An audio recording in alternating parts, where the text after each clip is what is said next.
Lo prometido es deuda. Aquí les presentamos el video de la charla con el fiscal general de la provincia de Santiago del Estero, lo cual no solo va a servir a nuestros ciudadanos, sino también para saber que este es un punto inicial, porque nuestro próximo paso es, por elección, la provincia de Salta. Trataremos de contactarnos con el fiscal general de la provincia de Salta, o procurador general, que en realidad así se llama, y llevarles las mismas propuestas. Les mando un abrazo y espero que les guste. Buenos días, me presento, mi nombre es Moira Curi, abogada, presidente de la asociación Abrazar Infancias, que nos dedicamos a la protección de víctimas de abuso sexual y violencia de género. Como les hemos prometido, en esta oportunidad venimos a entrevistar al fiscal general de la provincia de Santiago del Estero, el doctor Luis Alberto de la Rúa. Buenos días, doctor. Buenos días, doctora. Es un placer para mí recibirlas. Estoy consustanciado con la labor que desarrollan, así que es un placer para mí poder evacuarle las consultas o lo que usted quiera preguntar. Bien, bueno, como primera medida, como nosotros siempre manifestamos en nuestras redes, que es la manera de llegar a las víctimas, la verdad siempre hemos tenido una muy buena acogida de parte del Ministerio Público, sobre todo en la unidad fiscal de abusos sexuales, en donde más trabajamos en toda la provincia, no solo en capital, pero lamentablemente como que siempre nos choca. Esto es lo que la gente quiere saber, porque una cosa es que uno como abogado le manifieste a las víctimas, y otra cosa es escucharlo del propio fiscal general, qué es lo que está pasando, según su forma de ver, cuando el Ministerio Público, esto lo digo yo, realiza una labor increíble las 24 horas del día, porque nosotros podemos hablar viernes, sábado, domingo, feriado, los fiscales jamás nos dejan de atender. Incluso le digo, de las audiencias, cuando nos tenemos que enterar por la abogada, nosotros siempre nos enteramos por el fiscal, y si no, no nos enteramos, eso también está denunciado. Pero ¿qué pasa? Que en definitiva, y para resumir, las víctimas no tienen justicia. ¿Qué es lo que está pasando en la Argentina, pero precisamente en Santiago del Estero? ¿Qué es lo que usted puede ver o qué es lo que le puede transmitir a la gente que ellos quieren escuchar su palabra? Con respecto a lo que usted me dice, sabemos que el Poder Judicial no es el poder que está mejor prestigiado, diríamos, en todo el país, porque ha habido diferentes casos de que no se ha dado satisfacción a los perjudicados por algún delito. Ahora, yo le puedo hablar de Santiago del Estero, que lo que nosotros hacemos, en especial en el tema de abuso sexual, de violencia de género, tenemos unidades especializadas, como ustedes conocen, en esta temática, porque es importante que los integrantes de esta unidad fiscal, que no solo conforman los fiscales, sino también técnicos, o sea que, por ejemplo, trabajadores sociales, también psicólogos, tengan una perspectiva de género, perspectiva no solo del respecto de la mujer, sino de los otros sectores vulnerables también, que pueden ser los niños, que también tenemos una obligación legal por los tratados internacionales, y nosotros representamos a la sociedad por la Constitución Nacional y por las leyes que nos rigen. El Ministerio Público Fiscal representa los intereses generales de la sociedad, y entre ellos, por supuesto, a la víctima. Nosotros queremos lograr, como cualquier organismo público, bregamos por la paz social, pero en nuestro caso fundamentalmente queremos evitar que pueda haber justicia por mano propia cuando sucede un injusto, porque que la persona sepa que tiene un Ministerio Público Fiscal que va a luchar por satisfacer, si bien hay en algunas situaciones como femicidios, no se puede lograr una reparación, pero sí que tengan la satisfacción de que se va a intentar hacer justicia. Digo intentar porque nosotros, como Ministerio Público Fiscal, estamos a cargo de la investigación penal preparatoria, los fiscales somos directores de la investigación penal preparatoria, pero los que deciden son los jueces. Y si bien nosotros luchamos en favor de la víctima, hay veces que nos topamos con jueces que quizás porque no tienen una perspectiva de género o de la minoridad, o quizás también puede haber algún error por parte nuestra, pues hay veces que no logramos los resultados que queremos. Pero ahí, bueno, recurrimos después a las medidas procesales que están previstas, como recursos ante la alzada, después ante el Superior Tribunal. Pero observo también que, sin perjuicio de que hay veces que logramos resoluciones favorables de parte del Superior Tribunal que crea una doctrina legal, incluso que por la ley orgánica de tribunales, los tribunales inferiores están obligados a acatar, diríamos, a seguir la misma línea que la doctrina del Superior Tribunal les indica. Veo con preocupación que hay jueces que no lo hacen todavía. Pero no solo por la perspectiva de género, sino también hay una cuestión cultural. Quiero aclarar que nosotros tenemos el nuevo Código de Procedimiento Penal, que la investigación penal está a cargo del fiscal a partir de fines del 2011, pero ha sido gradual por circunscripción. Aquí en la capital recién fue a fines del 2016, en diciembre del 2016. Es decir, que es poco tiempo para cambiar la cultura que venimos teniendo, diríamos, anteriormente, cuando el juez de instrucción era el amo y señor, diríamos, que resolvía, dictaba las cautelares, hacía las requisitorias, o sea, dictaba los procesamientos y después la sentencia. El rol del fiscal era bastante claro, débil, diríamos, desdibujado, porque si bien desde que existe el Ministerio Público la función primordial es ser titular de la acción penal pública, en la época de que los jueces estaban a cargo de la investigación, se producía una cuestión medio, podemos decir, hasta esquizofrénica. ¿Por qué? Porque para iniciar la investigación se necesitaba que firme el fiscal, pero le entregaba al juez para que investigue y después el juez le devolvía para que haga la requisitoria fiscal de elevación a juicio de una causa que no había investigado. Entonces iba después a juicio oral en una segunda etapa con el fiscal a cargo de la acusación, pero reitero, en base a una investigación que no había realizado. Entonces el rol del fiscal estaba medio pintado, diríamos. Por ejemplo, era muy común que algún abogado pedía alguna cuestión ante el juez, le corría en vista para dictaminar al fiscal, y bueno, y trataba el abogado le decía al fiscal, por favor, devuélvame el expediente para ver si podemos lograr una excarcelación. Creo una cultura dentro de los operadores jurídicos de a veces pensar que la figura del fiscal es menor, cuando en este caso está como director de la investigación penal preparatoria, y los demás operadores tienen que entender, los defensores, querellantes, que todo lo que haga la investigación penal preparatoria le tiene que pedir al fiscal. Y si hay alguna cuestión que el fiscal le niega, existen los resortes como para que se revise esa medida. Pero el director de la investigación, reitero, es el fiscal. El juez es de control para controlar las garantías constitucionales, pero como reitero, como es una cuestión cultural, una cuestión de que por ahí no existe algunos paradigmas que los tratados internacionales que forman el bloque constitucional nuestro no exigen, se desdibuja y no se entiende bien el nuevo sistema.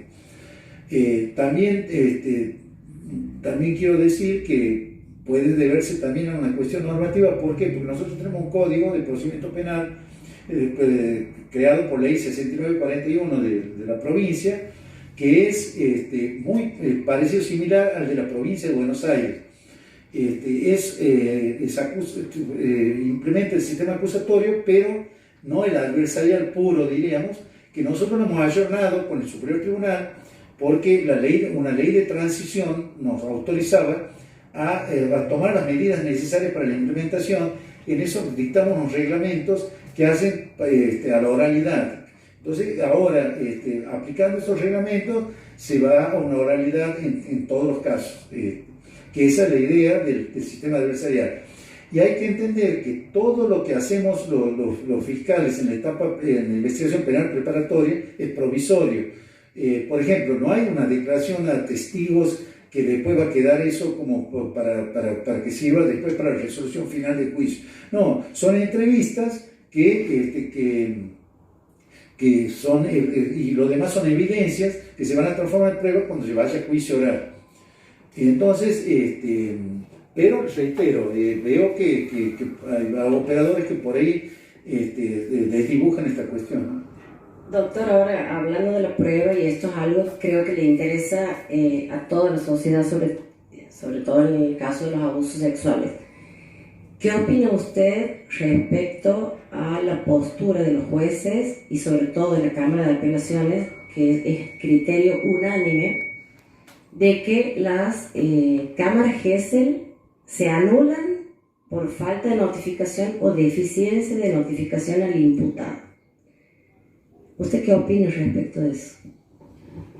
Bueno, yo entiendo que en ningún caso habría que anularla. O sea, el criterio, bueno, es relativo porque depende, ¿no?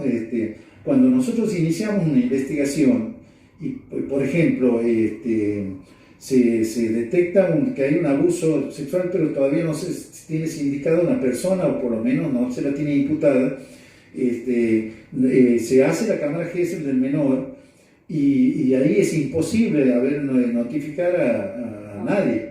Entonces, normalmente lo que se hace es notificar al defensor oficial, y para que esté presente.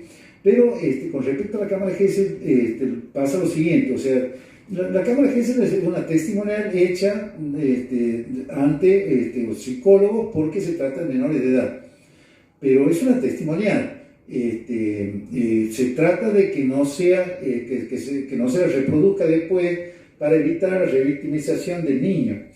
Pero creo yo que en ningún caso habría que anularla. ¿Por qué? Porque lo peor que puede pasar es que el imputado diga: no, yo quería hacerle alguna pregunta al menor a través del psicólogo, a través de mi abogado, para que no se ha hecho en esta cuestión. Entonces yo creo que en casos excepcionales se podría ampliar esa cámara Gesell, pero no excluirla como prueba, porque el niño ha hablado, y si ha hablado el niño, incluso es una cuestión muy delicada. Uno habla con los psicólogos y sabemos que el niño puede hablar en la cámara Gesell, o puede no decir nada, o puede hablar después o antes. Casualmente también estamos viendo la posibilidad de coordinar con todas las otras los poderes de la provincia, que también tienen algunos organismos dedicados a la niñez, para que, por ejemplo, para tratar de evitar incluso la cámara Gesell o reducirla en lo máximo cuando podemos tener evidencias. Entonces, se está viendo la posibilidad de protocolos con otras áreas para tratar de preservar la evidencia y la cadena de custodia, y que puedan ser útiles en momento de llegar a juicio. Pero, por supuesto, muchas veces no hay evidencia. Nosotros tenemos una gran cantidad de causas de abuso, y muchas de ellas son abuso sexual simple o gravemente ultrajante, que no llega a ser un abuso sexual con acceso carnal, que ahí es donde normalmente se recoge evidencia, ¿no? Doctor, le hago otra pregunta y le cedo la palabra a la doctora Vargas. Hace un tiempo escuché a un juez, creo que en Canal 7, y creo que era el doctor Estorniolo, donde básicamente culpaba al Ministerio Público Fiscal de que se elevaban las causas a juicio oral sin pruebas. Bueno, al margen de mi opinión personal respecto al magistrado, le hago una pregunta. Los tiempos de la IPP son acotados, entonces con la doctora Vargas, incluso ayer hablamos con el presidente del Colegio de Abogados, en su momento con la candidata a diputada nacional Silvia Sayago, para que nos apoyara en el pedido de que se cree 1 o 2 juzgados específicos de abuso sexual. ¿Por qué? Por 1000 motivos, pero principalmente porque los tiempos de la víctima, en el caso de abuso, usted sabe, todo el mundo sabe, no son los mismos que en el resto de los delitos, y tampoco el procedimiento o la investigación. ¿Usted qué opina al respecto de que exista la posibilidad de una creación de un juzgado específico de abuso, así como existe de violencia de género? Sí, pues es interesante la propuesta. Yo creo que puede darse más que todo por la cantidad de causas que hay, ¿no? Y también porque es un tema muy específico que sí, sería importante que los jueces también se especialicen en esta temática, ¿no? Aquí tenemos un delito que es muy particular, en el sentido de que normalmente no hay testigos, de difícil prueba, muchas veces hay que ver lo que hablamos recién de la cámara GS, o sea, el testimonio del niño es muy importante, y también los informes psicológicos, que también eso nosotros estamos intentando de que todos los operadores, o sea, los técnicos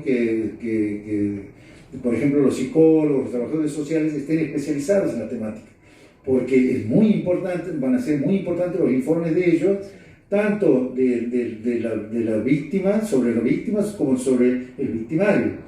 Entonces, sí puede haber un juzgado, pero lo que pasa es que ahora hay que entender algo, que es muy difícil, yo creo, sacarnos de la cabeza el rol del juez, o sea, que tenía antes, porque por ejemplo ahora algunos dicen, vamos a tener un juzgado que sea, que tenga psicólogos, que tenga como los jueces de familia, visto que tienen psicólogos, que tienen trabajadores sociales, pero el juzgado no, porque hay que entender, el juez lo único que tiene que hacer es dictar sentencia. Entonces, todo lo que sea investigación para lograr eso, es a través del Ministerio Público Fiscal, que si bien es parte, pero es una parte especial, porque son funcionarios públicos. Entonces tenemos un deber de objetividad. Nosotros tenemos que lograr todas las evidencias y la defensa tiene que lograr todo lo que considera que puede pedir de prueba después en el juicio oral, para que ahí sí haya igualdad de armas y que se pueda ofrecer ante el juez todas las pruebas y que pueda decidir conforme a derecho.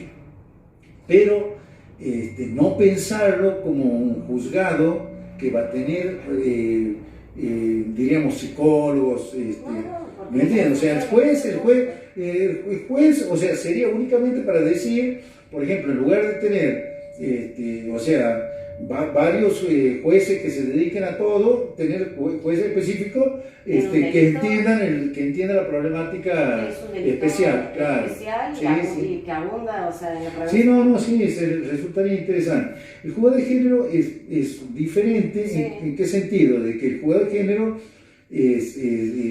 absorbe no solamente el fuero penal, sino también, diríamos, el de la violencia de género, que no llega a ser delito, porque tiene una secretaría civil, diríamos, que absorbe ese tipo de problemática. Pero son cautelares, diríamos. Lo mismo que los jueces de garantía, salvo para dictar el sobreseimiento, pero son para las medidas cautelares. Entonces, en ese IPP que hablamos de que todo es provisorio, que el titular de la acción penal pública es el fiscal, muchas veces ni siquiera se requiere del juez. O sea, porque si uno no pide medidas cautelares, no es necesario. Entonces, también estamos con algunos problemas de interpretación con los jueces con respecto a las atribuciones del Ministerio Público, ¿no? nosotros hacemos siempre hincapié en lo mismo, y bueno, y hemos logrado, como les decía hace un rato, que el Superior Tribunal nos haga lugar a algunas cuestiones que hacen a nuestras atribuciones, pero falta, todavía podríamos decir que todavía es un organismo joven, que todavía no está entendida el rol, a pesar de que nosotros tratamos de hacer lo posible por implementar, por hacer notar que el Ministerio Público tiene que ser respetado, el fiscal tiene que ser respetado, que el rol del fiscal tiene que ser respetado, y por ahí tenemos algunos inconvenientes, pero yo creo que ya se va a lograr. Es una cuestión cultural y como toda cuestión cultural necesita tiempo. Gracias, doctor. Le cedo la palabra al doctor Vargas.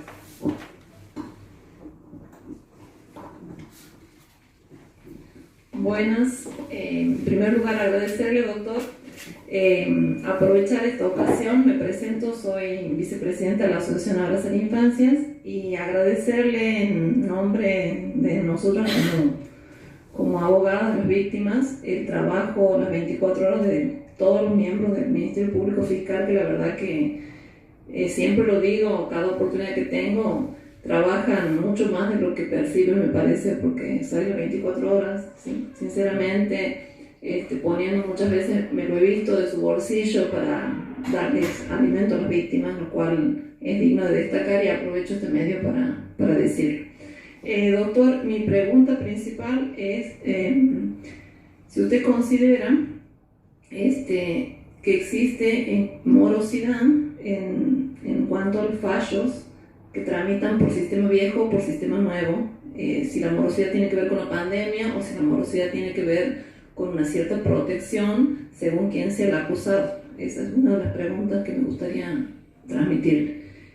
La otra pregunta, le voy a hacer las tres y usted me va respondiendo, es ¿qué información nos puede brindar usted respecto de las causas más resonantes que está teniendo la provincia y que han sido blancos de ataque de un cierto sector de la sociedad, para desvirtuar la cuestión meramente legal y llevarla para un tinte político? ¿Cómo ha trabajado el Ministerio Público Fiscal con las causas más resonantes, como ser, por ejemplo, el caso de Franco Nicolás Isorni? Porque nosotros como abogada, primero como abogada litigante y segundo como miembro de la asociación, estamos muy azorados por la situación, el uso que se está haciendo de la víctima y de una mamá desesperada, con lo cual nos solidarizamos, a la cual entendemos porque somos mamá, y nos gustaría que cuanto antes se aclare la causa, porque sinceramente entendemos que el dolor de esta madre está siendo utilizado por un grupo de personas o abogados que toda la vida han estado de un lado del mostrador y hoy increíblemente están del otro, justo en un año electoral. Eso me preocupa a mí particularmente. Con respecto a lo que me dice la mora judicial, quiero comentarle que una de las razones por las que se ha modificado, diríamos, el código, y una de las razones por las que hemos ido al sistema acusatorio, es porque teníamos un sistema mixto, como hablaba recién, del juez de instrucción, en la etapa de instrucción, y después era mixto. ¿Por qué? Porque después iba a un plenario, que ahí sí el fiscal el que acusaba, pero todo iba a través del juez. La gran cantidad de causas que tenían los jueces les permitía hacer una discriminación, diríamos, voluntaria, diríamos, que ellos podían decir qué causa seguir y qué no. Que yo creo que eso es un gran problema que está pasando en la nación con el Comodoro Pi y con los jueces federales. O sea, ustedes ven que han perdido credibilidad en muchos casos. ¿Por qué? Porque uno ve que de acuerdo al tiempo aparecen causas que estaban dormidas, pero claro, el justificativo ¿cuál es? No, tenemos tanta cantidad de causas que bueno, tenemos que se ha instalado el tema de la celeridad. Bueno, la idea, claro, pero la idea es, con el nuevo sistema acusatorio, que sea esa discrecionalidad, diríamos, no sea tal por parte del fiscal, sino que sea arreglada. Por eso en el código se ha puesto el principio de oportunidad, cuando los casos son menores, que se pueden archivar, desestimar, cuando el principio de la pena natural, cuando ya ha sufrido una pena, el imputado, diríamos, queda compensado, diríamos, con lo que ha hecho. Bueno, hay ciertos casos de que, y también nosotros hemos creado, por ejemplo, un sistema de respuesta rápida. Entonces, cuando se trata de cuestiones menores o que creemos que se puede lograr la composición con la víctima, la conciliación o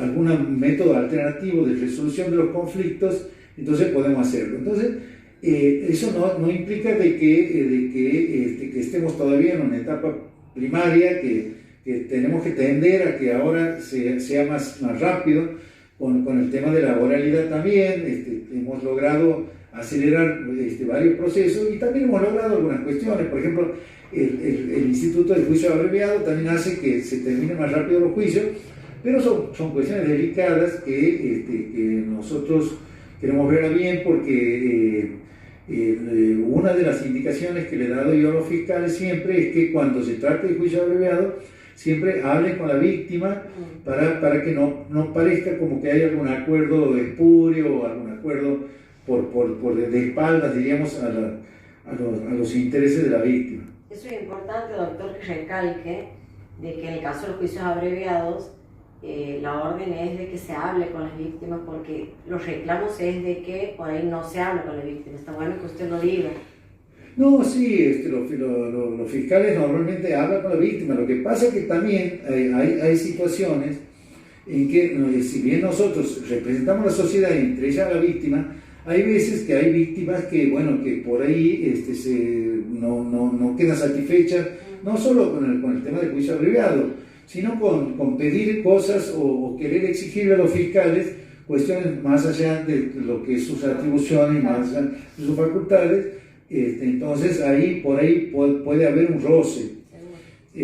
Pero si hay mora, se reconoce y bueno, cuando pasamos al nuevo sistema quedaron varios expedientes en la transición y sí, tienen una gran mora, y bueno, estamos tratando, nosotros tenemos unos fiscales a cargo también de esa etapa de transición, pero vamos a reconocer que nosotros, como le digo, es un organismo joven, estamos en construcción todavía, o sea, vamos viendo qué es lo más potable, qué es lo que mejor podemos hacer con los recursos humanos materiales con los que contamos. Y por ejemplo, hemos creado esas unidades especializadas de abuso sexual y violencia institucional juntas, cuando ustedes verán que no tienen mucha compatibilidad, pero es por la cuestión operativa. Entonces tenemos después la otra de violencia de género, después tenemos otra de narcomenudeo, que ahora está a cargo de la provincia. También tenemos 2 fiscales para el tema de las restricciones del COVID, que han provocado ¿cómo se llaman? Bueno, todas estas medidas administrativas que se han tomado y que por ahí no son cumplidas por las personas. Entonces, bueno, estos 2 fiscales están a cargo de esa cuestión, y después, si bien no lo tenemos como una unidad especializada, pero tenemos 2 fiscales asignados a la parte de todo lo que signifique tierras y inmuebles, diríamos. Con respecto a la mora, reconozco que seguimos teniendo algunos problemas, pero reitero, creemos que con un tiempo vamos a poder revertir eso, ¿no? Y esperemos que los juicios en transición también se puedan terminar cuanto antes, para que los fiscales y los demás operadores, los jueces, ya nos abocamos todos al nuevo sistema y no se cree confusiones con la aplicación de 2 códigos diferentes. Con respecto al tema después que me dijo usted de algunas causas emblemáticas, como por ejemplo... Sí, o sea, mire, yo con respecto a la señora, a la muerte de Franco Isorni, yo, la verdad, le quiero decir que nosotros como fiscales hemos hecho todo lo posible, ¿no? Cuando nació la causa, era un accidente de tránsito y no se hizo autopsia, se hizo una inspección ocular por parte de de un perito médica, de una de las médicas forenses, pero si bien es discutible el tema si hay que hacer autopsia o no, pero era un accidente de tránsito, así estaba presentado.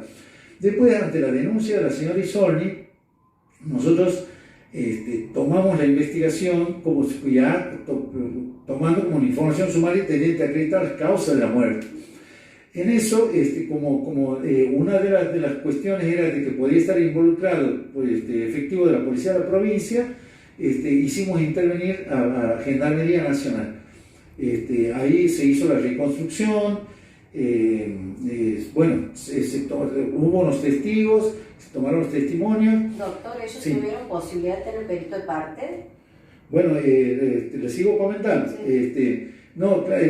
Ahí una de las cuestiones era como que había habido unos minutos donde pasó Franco con su moto, que podría haber adulterado o editado una cámara que estaba que habría filmado esos minutos, y nosotros, bueno, hicimos hacer una pericia informática. También participó perito de parte de la señora Isorni, y llegaron a la conclusión de que no ha estado editada, no ha estado borrada, sino simplemente no se ha filmado unos minutos, porque no filma constantemente. Pero la verdad, las cuestiones técnicas puede ser con un sensor o algo así, pero la verdad es un tema técnico que Disculpe que sí. me interrumpa. Mi pregunta es, al momento del hecho, inicialmente investigado como accidente de tránsito, ¿la familia Isorni tenía abogado querellante o se presentó solamente con representación de la fiscalía? No, al principio, bueno, como cualquier hecho, era sin denuncia, ha sido de oficio. Claro. Se imaginan la muerte, Claro, el muchacho tuvo murió en circunstancias, reitero, que aparentaban ser un accidente de tránsito, en una moto, y bueno, se hicieron todo, fue criminalístico, bueno, se hicieron todas las pericias, tomaron todas las medidas. ¿En qué instancia la familia Isorni interviene con querellante? Porque me resulta a mí particularmente llamativo que aducen ciertos planteos, y por eso pregunto si por desconocimiento si Sí. la familia Isorni tuvo querellantes, ¿desde qué momento? No, mire, Porque supuestamente el querellante es quien debió también controlar esas pruebas que ellos aducen fueron adulteradas. Esa es mi pregunta como sociedad, ¿no? Ya no como litigante. no, aquí pensemos en algo, o sea, al margen de que desconozco bien el momento de que entró con el abogado querellante, pero el tema es el siguiente, tenga o no tenga, se imagina que cuando cualquier hecho que ocurre, lo primero que se hace es llevar a los técnicos y a la gente para que hagan la pericia criminalística, todas las pericias que deben hacerse en el momento. Se imagina, no puede existir en ese momento un querellante, o sea, en el momento ese. O sea, después, bueno, sí, se secuestraron las cámaras, todo, o sea, pero no hay ningún indicio de que ha habido ninguna adulteración de nada. Lo que sí, como se había hecho esa inspección ocular, nada más se había enterrado el cuerpo. Después, por pedido de la querella, se lo exhumó y se hizo una autopsia ahí en el cementerio. La verdad, en ese momento había problemas con la morgue, todavía no estaba instalada la morgue nueva, y no sé qué problema, no recuerdo bien cuál problema había en la morgue de aquí, se hacía en la banda, pero por indicación de los forenses se hizo ahí en el cementerio, con perito de parte, el doctor Roldán, que era el perito de la querella, de la familia Isorni. Y bueno, se hizo esa pericia. Después, con el tiempo, la parte esta querellante planteó que no habían sido garantizados todos los derechos en en esa autopsia, que podía haber cuestiones irregulares. Entonces, se presentaron con perito parte. Claro, por eso reitero que era el doctor Roldán, el perito que firmó también la autopsia junto con los otros peritos. Cuando ellos piden que se haga una reautopsia, nosotros, a través de la fiscal, se pidió al juzgado de rogatoria para que, perteneciente a la Corte Suprema, o sea, de la Nación, diríamos, el juzgado no es de la Corte, sino el juzgado de rogatoria nacional, para que designe peritos que trabajan en la morgue de allá de la Nación, que pertenecen al equipo de la Corte Suprema de Justicia de la Nación. Así se hizo, y bueno, se hizo las pericias, y bueno, ahora salió el resultado, informa de que no hay nada que pueda determinar que ha habido algún homicidio o alguna intervención de terceros en la muerte, ¿no? O sea, volveríamos a... Pero nosotros, claro, de acuerdo a lo que hasta ahora se ve, no hay ningún indicio que pueda hacer presumir o sea, que no ha sido un accidente de tránsito. Nosotros, yo la verdad, tengo, o sea, me siento mal. ¿En qué sentido? De que veo que la señora Isorni, ella insiste con cuestiones que como queriendo culpar a los fiscales de actuaciones que considero que no corresponde que ella lo haga. Si bien yo no puedo imaginar el dolor que debe sentir como madre de un joven que ha fallecido, pero la verdad no entiendo, no puedo imaginar el dolor y no sé para dónde puede dispararse una persona. O sea, puede ser que alguien quiera buscar un culpable, o no sé, la verdad no entiendo, pero nosotros quiero que sepan que el Ministerio Público Fiscal siempre actúa de acuerdo a lo que corresponde y de acuerdo a las evidencias objetivas que tenemos. Nosotros en ningún momento queríamos demostrar que ha sido un accidente, no, nosotros queremos saber la verdad. Entonces, queremos saber, por supuesto, con evidencia, con pruebas, qué es lo que ha pasado. Entonces, si hubiera algún indicio, alguna cuestión de que nos diga que no ha sido eso, bueno, se investigará y se llegará a la conclusión que haya que llegar. Pero, reitero, nosotros hasta ahora no encontramos nada. Y no podemos tampoco aceptar, supongamos, cualquier prueba que se pida, porque pruebas son inconducentes. O sea, yo, por ejemplo, o sea, la fiscal no puede pedir, por decirle algo, no sé, o sea, investigar gente que no tiene nada que ver con la causa, ¿me entiendes? Es algo que pues, la fiscal tiene que evaluar eso. Si bien nosotros nos regimos por los principios de unidad de actuación y dependencia jerárquica, pero los fiscales que intervienen son muy dedicados, muy comprometidos. Yo hay cuestiones que quizás no le pueda contestar porque no estoy en la causa, pero lo que le digo es lo que conozco, y le digo también que aquí jamás se va a dar una directiva de parar una investigación o de orientar una investigación para algo que no sea por las evidencias objetivas que se hayan recolectado. Así que bueno, veo también que se usa mucho, no hablando ya de causas, sino en general, que se usan mucho las redes sociales en esta época. Y bueno, yo quiero que sepa la ciudadanía que nosotros nos manejamos con seriedad cuando estamos en la etapa de investigación. Tratamos de mantenernos en forma reservada para no estigmatizar a nadie. Y lo que les quiero decir es que cuando salen comunicados oficiales de parte del Ministerio Público Fiscal. Y bueno, todo lo que digan los medios y lo que no podemos hacernos cargo, ¿no? Entonces, nosotros hemos esperado a que llegue la pericia oficial, por ejemplo, para sacar el comunicado en el caso de Isorni. Y bueno, según dicen, trascendió antes, bueno, eso ignoro porque la verdad yo desconozco. Yo lo que sé es que hemos recibido la notificación y si hubo algunas cuestiones en las redes anteriormente que daban otras conclusiones muy diferentes a las que dieron los peritos. Así que bueno, nosotros, reitero, nos guiamos por las evidencias que tenemos.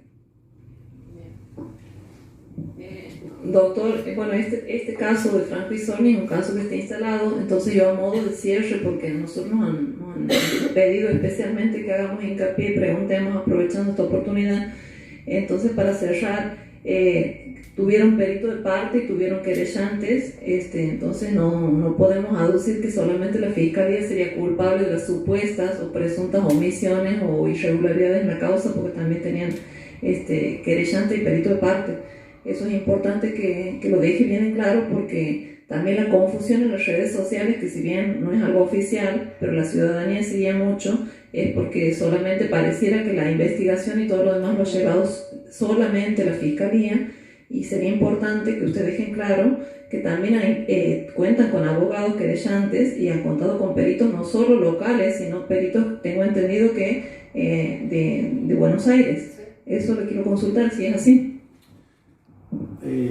Claro, no, el tema no, yo no diría que la investigación está, como el director de la investigación es el fiscal, y después los que investigan realmente son la policía, en este caso, como les digo, ha actuado en un primer momento, pero no hay nada que pueda pensar que ha habido algo raro, y después pasó a Gendarmería Nacional. Pero ellos no han puesto perito de parte, esa es mi pregunta. Claro, sí, por supuesto, reitero, la autopsia y también la reautopsia. Eso me olvidé de decir que en la autopsia que se hizo en Buenos Aires, diríamos, ahí ante los peritos de la Corte, tuvieron perito de parte la doctora Virginia Kramer, y que después salió una versión como que estaba probado que había sido un homicidio.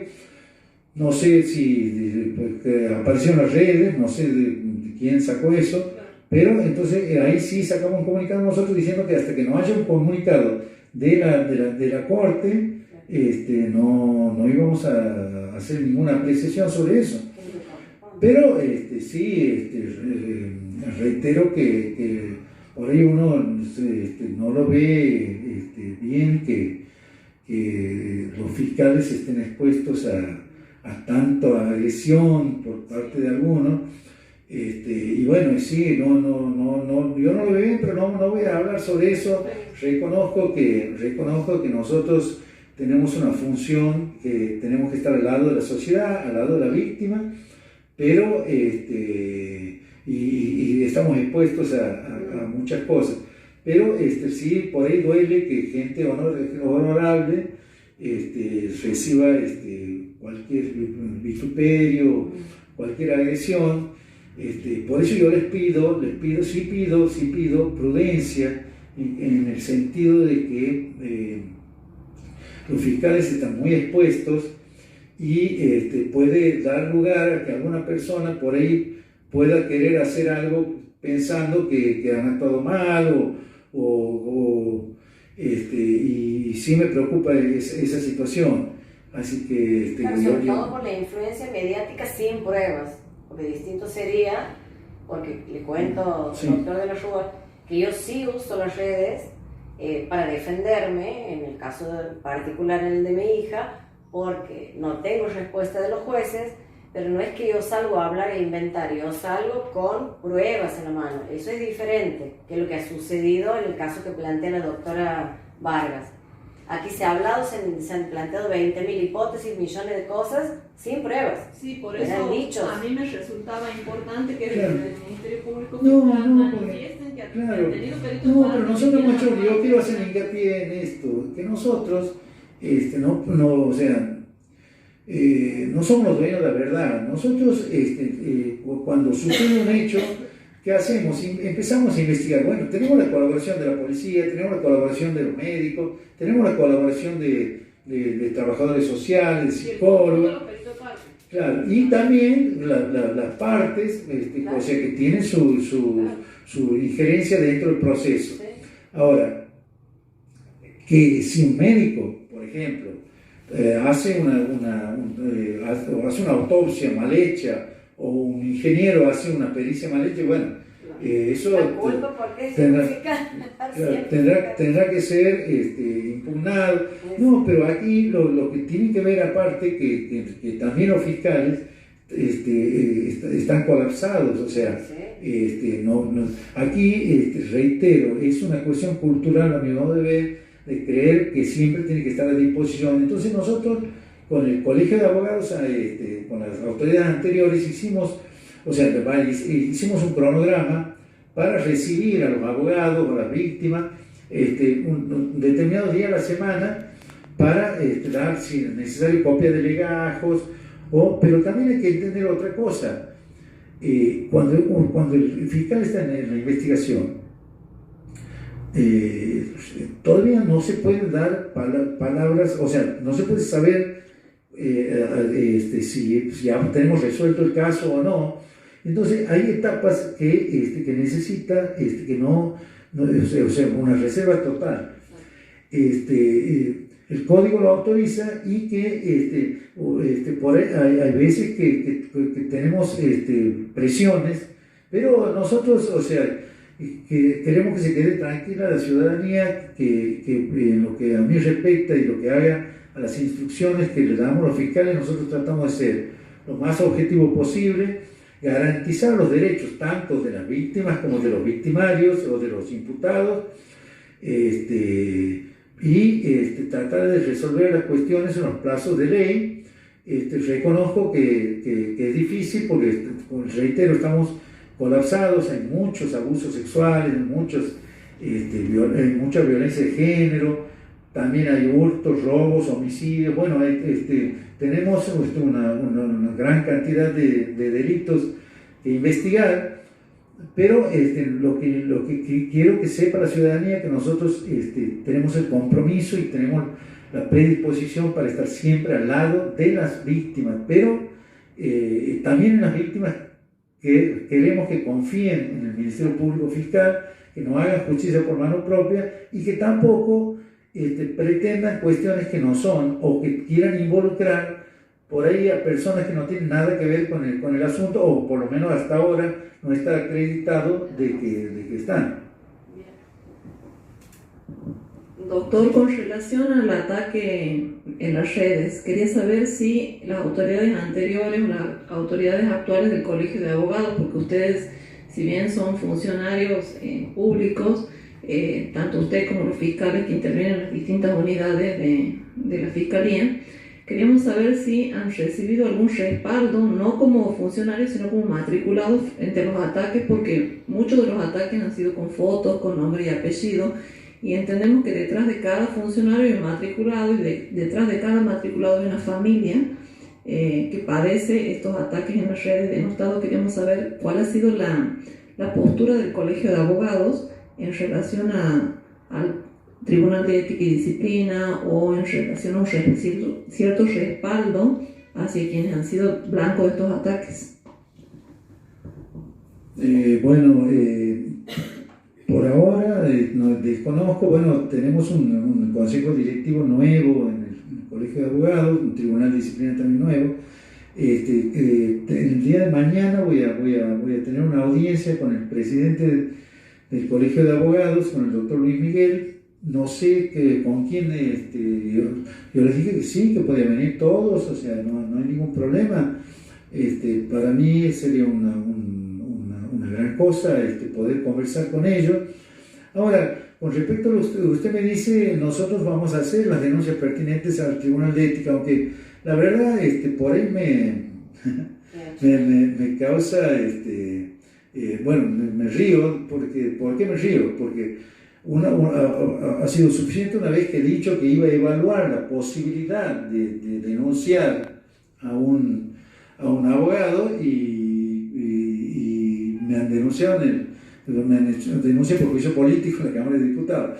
Así que yo creo que las personas tergiversan cosas, no saben de quién son los derechos, quién tiene derecho, hasta dónde llegan. Entonces bueno, esas cuestiones tienen que saber que aquí el Ministerio Público Fiscal, por lo menos mientras yo esté a cargo, nosotros vamos a actuar con la mayor objetividad y con justicia. O sea, nosotros no hacemos nada más allá de las cuestiones.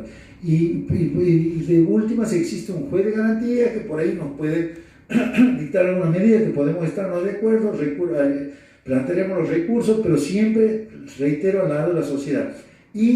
Pero tienen que saber que nosotros, como usted bien dijo, somos seres humanos también. Entonces, por más que tenemos una función, que sabemos que como funcionarios públicos tenemos que ser mucho más tolerantes, mucho más pacientes, porque tenemos que comprender también, tener empatía para entender cómo se puede sentir una víctima, cómo se puede sentir alguien que ha sufrido un ataque de otra persona, que por ahí puede nosotros no explicar bien o por ahí no poder darle una satisfacción rápida. Entonces nosotros sí nos ponemos en lugar y tenemos que entender, tener los humores. Yo incluso de las personas estas que han sido víctimas, que son madres, padres de chicos que han fallecido, ¿cómo no voy a cómo voy a ponerme yo en no comprender que ellos están en una situación muy especial? Yo comprendo esa situación muy especial y por eso es que no voy a referirme no voy a decir que nosotros nos vemos agredidos por esta gente. No, yo digo, sí me duele, como les digo, que personas honorables reciban esas agresiones, pero puedo llegar a entenderlo. Ahora, algunos abogados quizás no, pero al margen de eso, yo quiero que sepa la ciudadanía que nosotros no nos dejamos amedrentar, que como hay algunos que pretenden, ir por otras vías o por cuestiones, como usted dice, en las redes, sacar calumnias o querer denostar. No, nosotros nos guiamos con la ley, con lo que corresponde, y si el Colegio de Abogados y si nosotros vemos algún ataque de algún abogado que se excede en sus condiciones éticas, nosotros vamos a hacer las denuncias pertinentes. Bueno, una de mis últimas preguntas. Preguntarle por las unidades fiscales móviles que han ido al interior. La última vez han ido a mi departamento Pellegrini y ha sido un éxito. Quería ver, ahora que está de a poco volviendo la normalidad, cuáles son las actividades que desde el Ministerio Público Fiscal se ha pensado para acercar las fiscalías a los sectores de la comunidad del interior que a veces se les dificulta por un tema de distancia y por un tema económico venir a hacer las denuncias, porque también como mujer del interior me doy como que es muy difícil a veces en las comisarías efectuar las denuncias. Esa es una de las preguntas. Y la otra es, ¿qué directivas ha tomado el Ministerio Público Fiscal, si es que han tomado alguna directiva, en relación a las simples exposiciones que hacen las víctimas de violencia de género y que muchas veces no llegan digamos, a conocimiento de los fiscales? Si desde el Ministerio Público Fiscal se ha hecho algún convenio con Jefatura de Policía en el cual se ven obligados a dar información a la fiscal de una simple exposición, porque entendemos también que las víctimas van por temor a hacer una simple exposición y no quieren hacer denuncia. Eso pasa mucho en los pueblos. Entonces esas serían las dos preguntas. Sería unidad fiscal móvil y qué pasa con las simples exposiciones en el caso de violencia de género. Muy bien. Con respecto a las fiscalías móviles, bueno, eso es una cuestión que nosotros la tenemos hace varios años, incluso antes del 2016, que también estaba el Ministerio Público de la Defensa a cargo del que habla. Formamos fiscalías y defensorías móviles conjuntamente para ir a algunos lugares, pero nunca lo pudimos hacer sistemáticamente por una incapacidad operativa, o sea, no hemos podido así programar. Entonces, cuando veíamos que se podía, porque había alguna tranquilidad en algún momento, lo hacíamos.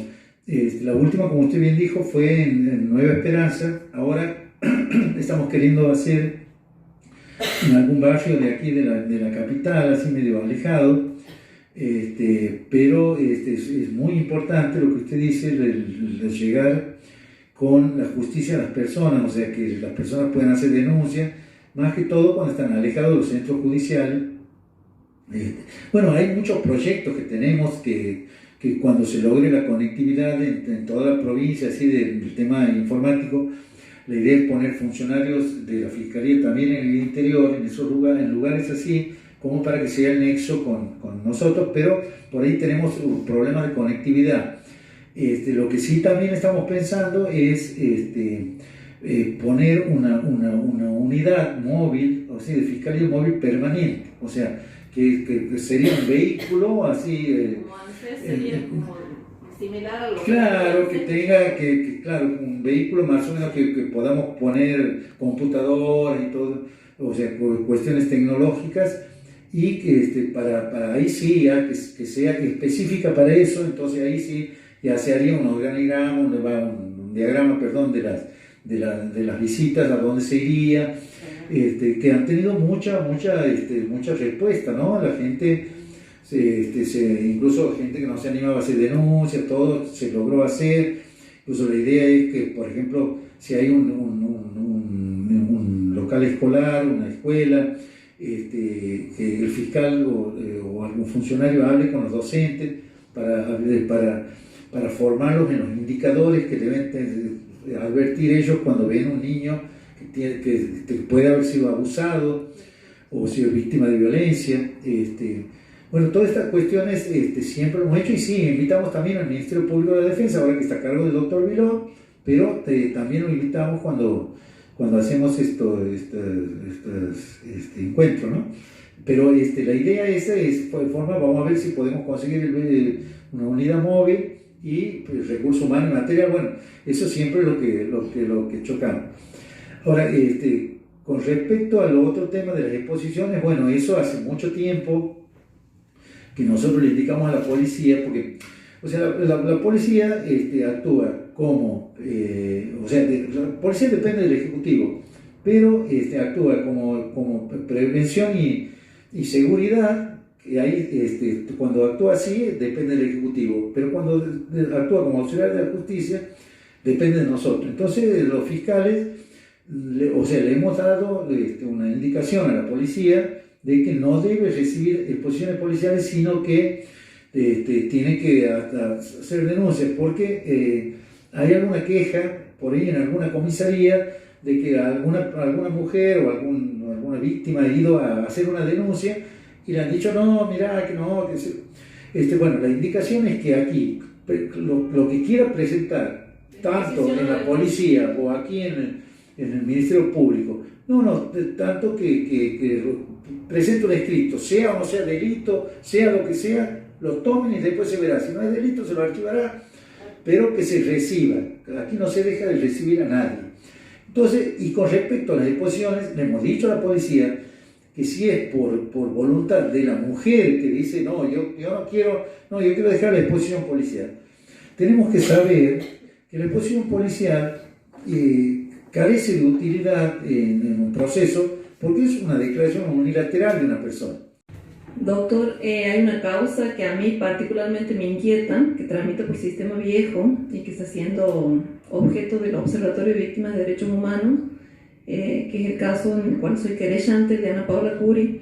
Quería saber qué opinión le merece a usted en cuanto a la temática sujeto de prueba y objeto de prueba, porque nosotros entendemos, en cuanto a una testimonial que se ve fijada en el mes de mayo, a una pericia, perdón, los imputados no han comparecido, uno no ha comparecido, que es Pablo Nicolás González, y Raúl Alejandro Amadei invocó el artículo 18 de la Constitución, Nosotros como querellante entendemos que ese artículo queda dejado de lado por los tratados internacionales. Queremos saber cuál es su opinión cuando se trata de un sujeto de prueba o un objeto de prueba, y si, que si usted comparte lo mismo que nosotros opinamos, que existe una terrible mora judicial, una causa que lleva 7 años, que tramita por sistema viejo.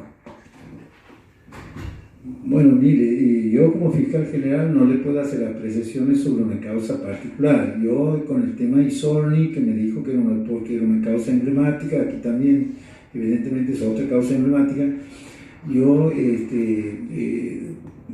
dije todo lo que hizo el Ministerio Público Fiscal, que incluso por ahí me puede faltar algo que lo sabe más los fiscales que están actuando, pero me parece importante porque por todos estos hechos que están ocurriendo y por todo esto que sale en las redes, creo que es importante aclarar que nosotros siempre estamos para investigar si hay una víctima y en su caso para esclarecer el hecho, quién ha sido el responsable.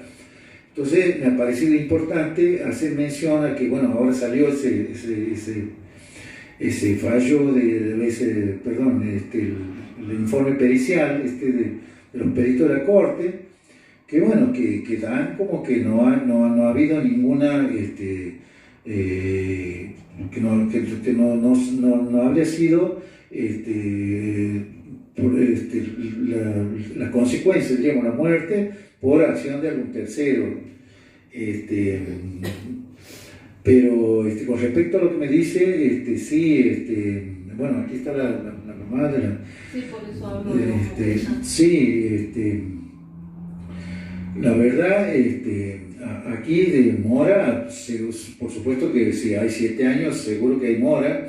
Ahora, con respecto a los temas puntuales, ya que hacen a la defensa, esas cuestiones... Con respecto, me gustaría saber su opinión con respecto a si bien el código no habla de una imprescriptibilidad en cuanto a los plazos, ¿qué implicancia tienen los tratados internacionales en relación al código penal, que sabemos como litigantes y como abogados básicamente que tienen jerarquía superior?